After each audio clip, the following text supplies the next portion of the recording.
Hello everyone, स्वागत है आप सभी का हमारे यूट्यूब चैनल एप्पल क्लासेस पर। आज की इस क्लास में हम क्लास 9th की अर्थशास्त्र यानी कि इकोनॉमिक्स का अध्याय 1 पालनपुर की कहानी का पार्ट 3 करेंगे। पार्ट 1 और पार्ट 2 हम पहले ही कंप्लीट कर चुके हैं। अगर आपने अभी तक उनका वीडियो नहीं देखा है तो वीडियो का लिंक वीडियो के डिस्क्रिप्शन बॉक्स में दे रखा है, वहाँ से आप पहले उन पार्ट्स को देख लीजिए। चलिए, ये क्लास हमारी पार्ट 3 रहेगी जिसमें हम जानेंगे भूमि का वितरण। इसके पहले दोनों पार्टों में हमने जाना था, एक पार्ट में पालनपुर का परिचय, दूसरे पार्ट में हमने जाना था उत्पादन का संगठन। कि किसी भी उत्पाद का अगर हम उत्पादन करते हैं, चाहे वो कृषि के माध्यम से, फसलों के माध्यम से खेतों में किया जाता हो या कंपनी कारखानों में बनाया जाता हो, उसके लिए कौन कौन से आवश्यक घटक जरूरी होते हैं, इनके बारे में हमने जाना था। तो आज की क्लास में हम पालनपुर में जो भी भूमि वितरण पालनपुर के लोगों में किस प्रकार से है, चलिए शुरू करते हैं। ये पार्ट हमारा है हमारे सपनों का गांव हमारा पालनपुर। पालनपुर की कहानी द स्टोरी ऑफ पालनपुर का अध्याय 1 है भूमि का वितरण, और ये भाग 3 है। चलिए, पालनपुर में कृषि। तो पालनपुर में 2 तरह की क्रियाएं होती हैं। पालनपुर में जितने भी लोग रहते हैं वो 2 तरह के कार्यों में संलग्न रहते हैं। पहला है कृषि कार्य, दूसरा है गैर कृषि कार्य। कृषि कार्य में वो क्रियाएं आती हैं जिनसे कृषि को किया जाता है, जैसे फसलों को काटना, बोना, पानी लगाना, कीटनाशक लगाना, और कई कार्य जो कृषि से संबंधित होते हैं वो कृषि क्रियाएं होती हैं। गैर कृषि क्रियाएं यानी ऐसे कार्य जिनमें कृषि से संबंधित कोई कार्य नहीं होता है। जैसे गांव में बहुत सारे लोग दुकान चलाते हैं, बहुत सारे लोग परिवहन यानी सामान को एक स्थान से दूसरे स्थान पर ढोने का कार्य करते हैं, बहुत सारे लोग जो गांव में गृह निर्माण का कार्य जो होता रहता है उसमें संलग्न होते हैं, यानी कि विनिर्माण के कार्य में वो लगे हुए होते हैं। तो आगे की कक्षाओं में हम कई में पढ़ेंगे कृषि की जो क्रियाएं हैं वो कैसे कैसे होती हैं, और लास्ट में हम पढ़ेंगे गैर कृषि क्रियाओं के बारे में। तो चलिए देख लेते हैं कृषि क्रियाएं क्या क्या होती हैं। चलिए, तो पालनपुर में जो भी भूमि है उसका वितरण वहाँ के किसानों में किस प्रकार से है, इस क्लास में हम ये जानेंगे।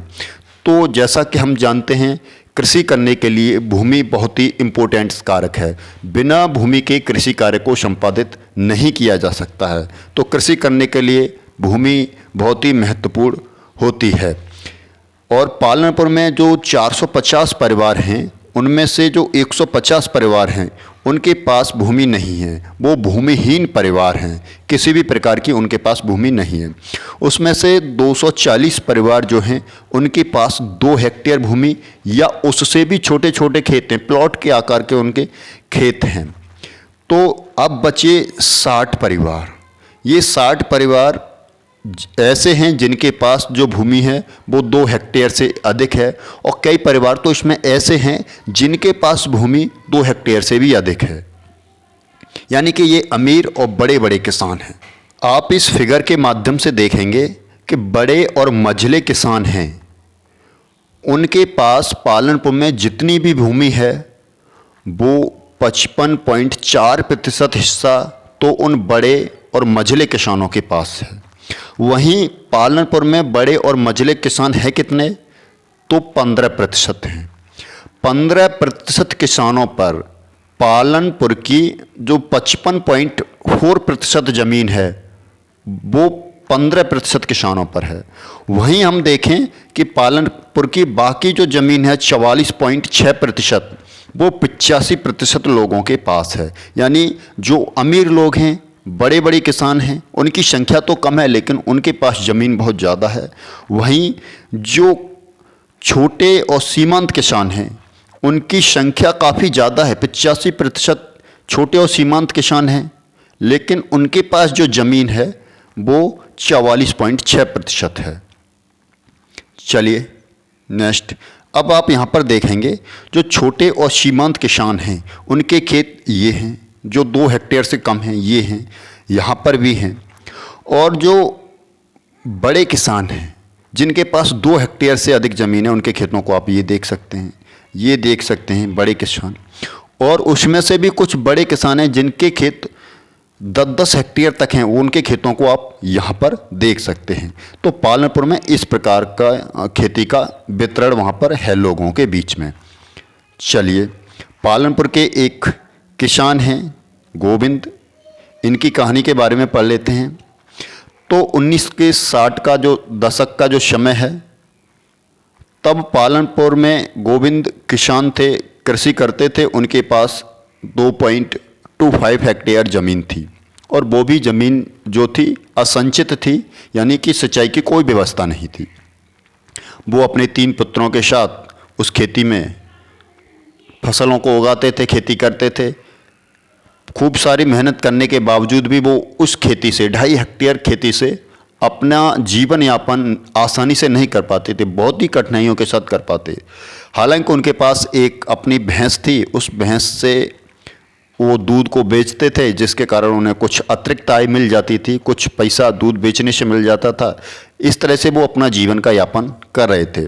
कुछ समय बाद जो गोविंद सिंह थे उनकी मृत्यु हो जाती है और उनके जो 3 पुत्र थे उनको वो ज़मीन है वो बराबर बराबर बांट दी जाती है, यानी कि 0.75 भाग एक पुत्र के भाग में आता है। अब 3 पुत्र अपनी अलग अलग खेती अपने अपने हिस्से पर वो करते हैं। आज के समय में आधुनिक कृषि की विधियां हैं, बीज अच्छी क्वालिटी का है, खाद है, उर्वरक है, कीटनाशक भी हैं। इतने सादे संसाधन होने के बावजूद भी जो गोविंद के 3 बेटे थे वो अपना जीवन यापन आसानी से नहीं कर पा रहे हैं। उनको खाली समय में या अतिरिक्त समय में जब खेतों में कोई कार्य नहीं होता है तब उन्हें कोई दूसरे कार्यों की तलाश करनी पड़ती है। या तो गांव में कोई विनिर्माण का कार्य या अदर कोई कार्य करना होता है, अन्यथा उस समय जब खेतों में कोई कार्य नहीं होता है तब वो अपने काम की तलाश में बाहर शहरों में भी जाते हैं। आप यहाँ पर गोविंद के परिवार को देख सकते हैं। चलिए अब देखते हैं पालनपुर में जो भूमि है वो स्थिर है, उसको बढ़ाया घटाया जा सकता है कि नहीं। तो देखते हैं पालनपुर में जो खेती होती है वो उस गांव का मुख्य व्यवसाय है, मुख्य उत्पादन क्रिया है। लोग कृषि से ही उत्पादन करते हैं। काम करने वालों में जो 75% लोग हैं उनकी आजीविका तो पूरी तरह से कृषि पर ही निर्भर है। ये लोग या तो किसान हो सकते हैं या भूमिहीन किसान हो सकते हैं जो श्रमिक के रूप में खेतों में कार्य करते हैं। इन लोगों का हित जो है वो कृषि पर डिपेंड है, कृषि के ऊपर निर्भर करता है। कृषि अच्छी तो इनका जीवन यापन थोड़ा अच्छा हो जाता है। बात करें अब जो खेती में प्रयुक्त भूमि का जगह है, क्षेत्र है, वो वास्तुतः स्थिर है। क्यों? क्योंकि 1960 से पहले पालनपुर में खेती योग्य जितनी भी ज़मीन थी, यानी जो कोई भी बंजर पड़ा था, खाली पड़ा था, अदरवाइज कोई झूड़ या झाड़ियाँ वहाँ पर खड़ी थीं, उस सभी को साफ करके पूरा का पूरा क्षेत्र कृषि योग्य क्षेत्र में कन्वर्ट कर लिया गया। तो अब पालनपुर में खेती की भूमि का विस्तार करना अब संभव नहीं है, क्योंकि भरसक जितना भी खेती में विस्तार किया जा सकता था, खेती की भूमि में विस्तार किया जा सकता था, वो 1960 के दशक तक पूरा कर ली। तो उस समय तक पालनपुर में जितनी भी भूमि जो बंजर थी, जो इस पर कृषि कार्य नहीं किया जा सकता था, उस सभी को क्या कर लिया गया, कृषि योग्य भूमि में बदल लिया गया। अब वहाँ पर नई भूमि नहीं है जिसको विस्तार करके क्या कर सकें, कृषि क्षेत्रफल को बढ़ाया जा सके। लेकिन अब वहाँ पर किसी भी प्रकार की कोई गुंजाइश नहीं है। चलिए अब देखते हैं भूमि के मापन की इकाइयाँ। भूमि के मापन की जो सर्वाधिक प्रचलित इकाई है वो हेक्टेयर है। हेक्टेयर में भूमि को मापा जाता है। यद्यपि गांव में भूमि के मापन के अन्य भी मापन चलते हैं, जैसे बीघा, मुट्ठा आदि क्षेत्रीय इकाइयाँ भी प्रचलित हैं गांव में। इन मीटरों में भी क्या किया जाता है, इकाइयों में भी भूमि को मापा जाता है। तो 1 हेक्टेयर होता क्या है? 1 हेक्टेयर होता है 100 बाई 100 का एक प्लॉट। 100 मीटर लंबाई और 100 मीटर चौड़ाई एक स्थान की होती है, तो उससे हम कहते हैं कि वो 1 हेक्टेयर भूमि है। यानी कि 1 हेक्टेयर भूमि जो होती है 100 मीटर लंबाई चौड़ाई वाले भुजा के एक वर्गाकार क्षेत्रफल के बराबर होती है। तो 1 हेक्टेयर भूमि 100 मीटर इंटू 100 मीटर बराबर 10,000 मीटर स्क्वायर जो क्षेत्रफल होता है वो 1 हेक्टेयर के बराबर होता है। तो भूमि मापने की हम कुछ और इकाइयों की बात करें तो देखिए, 1 इंच जो होता है वो 2.45 सेंटीमीटर होता है। 1 फिट की बात करें तो 1.2 इंच होता है। और 1 गज की बात करें तो उसमें 36 इंच यानी कि 3 फीट के बराबर वो होता है। वहीं हम बात करें 1 बीघा। 1 बीघा क्या होता है? तो 1 बीघा होता है 44 इंटू 44 स्क्वायर फीट का जो एक वर्गाकार भुजा का प्लॉट जो होता है। अगर बीघा की बात करें तो 44 इंटू 44 वर्ग की भुजा का एक वर्गाकार क्षेत्र जो होता है वो 1 बीघा को प्रदर्शित करता है। यानी कि 44 स्क्वायर फीट इधर और 44 स्क्वायर फीट इधर की लंबाई चौड़ाई वाला जो प्लॉट होता है उसको हम कहते हैं 1 बीघा। वहीं 1 एकड़ की बात करें तो 1 एकड़ का जो प्लॉट होता है वो प्लॉट होता है 44 इंटू उसकी जो चौड़ाई होती है वो 44 और उसकी लंबाई जो होती है वो 110 फीट होती है। तो 44 और 110 फीट लंबाई का जो प्लॉट होता है उसको हम 1 एकड़ बोलते हैं।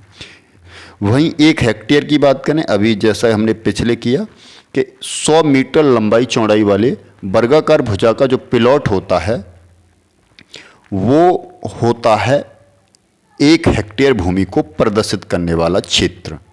तो अब आप साथ ही साथ भूमि के वितरण भी देख लिया और भूमि का जो मापन किया जाता है, मापन करने वाली इकाइयों के बारे में भी अब आप जान गए हैं।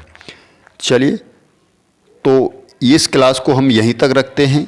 अगर आपको ये हमारी क्लास अच्छी लगी है तो आप हमारे इस चैनल को एप्पल क्लासेस को सब्सक्राइब कर सकते हैं, बेल के आइकॉन को प्रेस कर सकते हैं और अपने फ्रेंडों के साथ शेयर भी कर सकते हैं, जिससे कि आप हमारे आने वाली वीडियो को देख सकते हैं।